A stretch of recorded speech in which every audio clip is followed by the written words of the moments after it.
This is the Citroen C4 Cactus, a car I've been waiting for impatiently ever since I've seen the concept at the Frankfurt Motor Show back in 2013 and then the production version in Geneva 2014. Citroen did not disappoint and put the unorthodox concept into production. Some cost cutting could not have been avoided because the Cactus is supposed to be not just a simple car, but also cheap. Let's start with the simple. The dashboard is simple. There are only 3 air vents, including a bigger one for the passenger. I wonder whether these small window air vents will be enough during the winter when the windows fog up or freeze. In front of the driver there is just a speedo, an odometer and a gear shift indicator. In the automatic it just says drive, neutral or reverse. Unfortunately, this is a manual, so you won't get to see the imitation of a wide bench like in the first 2 CVs. But the seats are wide enough and soft. Too soft, in fact. The first time I got into a Cactus, it was like falling to the floor. The seats are very deep. Now I know what to expect and I know what not to expect. For example, I cannot expect to have the lumbar support adjustment. It's not even an option. I can specify heated seats, but I'd rather not have an aching back. The central display is a tablet-like touchscreen we know from the other PSA models these days. The good news, the cockpit is clean. The bad news is that even if you want to change the heater settings, you will need a couple of clicks through the menu. And this is the only place to get your day trip and other onboard computer readouts. Glove box. Huge! Citroen managed to place the glove box here, which you don't see very often these days. That's because the airbags are under the ceiling. There are also huge door bins, enough to hold a large bottle of water. However, there's nowhere to put your can or a cup, unless you count the cup holder behind the front seats.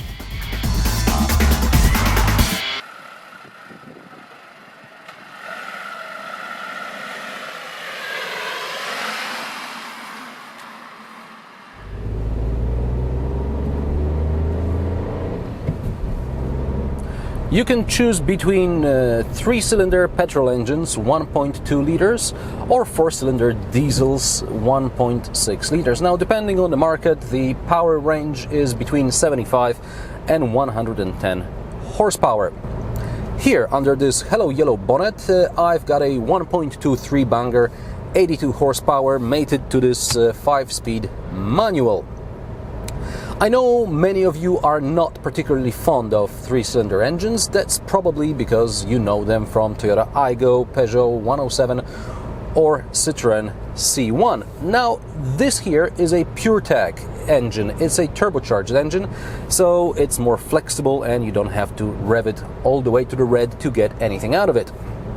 This car is fine in city traffic with moderate load. However, if you are planning a weekend trip with 4 people on board and luggage, I suggest you plan any overtaking very, very carefully.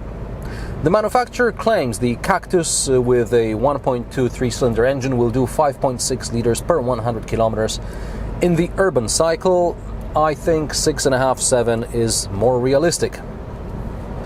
The Cactus is very old school when it comes to driving. The suspension is soft, very soft and comfortable actually. You don't notice any bumps and potholes, which is good. The steering works with a bit of a delay. I turn the steering wheel, then the wheels do something, and then finally the car turns in. And by the way, the Cactus likes to understeer. For a city car, the Cactus has terrible visibility in the rear. I can't see anything over my shoulder because of the headrest and the little catch thing for the rear window. It's somewhere in my peripheral vision, so whenever I check my right mirror, I keep seeing something here in the corner of my eye. If I look the back all the way, the window ends rather high, so when you specify this car, make sure you go for a version which has parking sensors or a rear view camera, at least as an option, so you can specify it, preferably as standard of course, but that's on the higher spec models. Without a rear view camera or parking sensors, you are going to end up scratching or denting your car. Speaking of denting, Citroen realized it is cheaper to install plastic panels all around the car than a camera. These are called air bump. and for now they look interesting. I wonder what's it going to be like in a few years when the plastics fade and are all scratched, but they are relatively cheap to replace.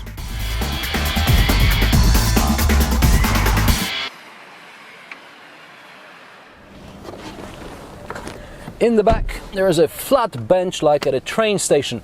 Okay, so most of the time we end up carrying air here, so this should be enough to give your mates a lift every once in a while. This is why the windows don't open properly, only like that. If you wonder what a front-wheel drive car needs a central tunnel for, this is probably to do with the hybrid air technology. PSA is working on a hybrid drivetrain powered by compressed air, and this is where the air cylinder is going to be. But this is something for a different episode. The boot is 358 liters, and with the backrest folded, no split seats unfortunately, you get 1,170 liters. Loading heavier items will be an issue with this high liftover, and journalists often complain that there are no hooks for shopping. Well, there is one here, and it's going to break soon. This is what happens when you go overboard with savings. So, was the C4 Cactus worth waiting for? The car definitely looks unusual and it has very interesting interior. However, if you really want to feel what the designers wanted to convey in the concept car, you have to go for one of the higher spec models. This mid-spec model costs around 19,000 euros in Germany, which, to be honest, is broad daylight robbery. This car costs around 15,500 euros in Poland, and for 19,000 euros you get all the bangs and whistle, including an automatic gearbox. Subscribe to my channel and watch reviews of alternatives for the Cactus, Kia Soul, Renault Captur and Peugeot 2008. You can also follow me on Facebook, Instagram, Twitter and Google+.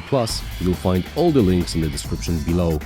Thanks for watching, and I'll see you next time.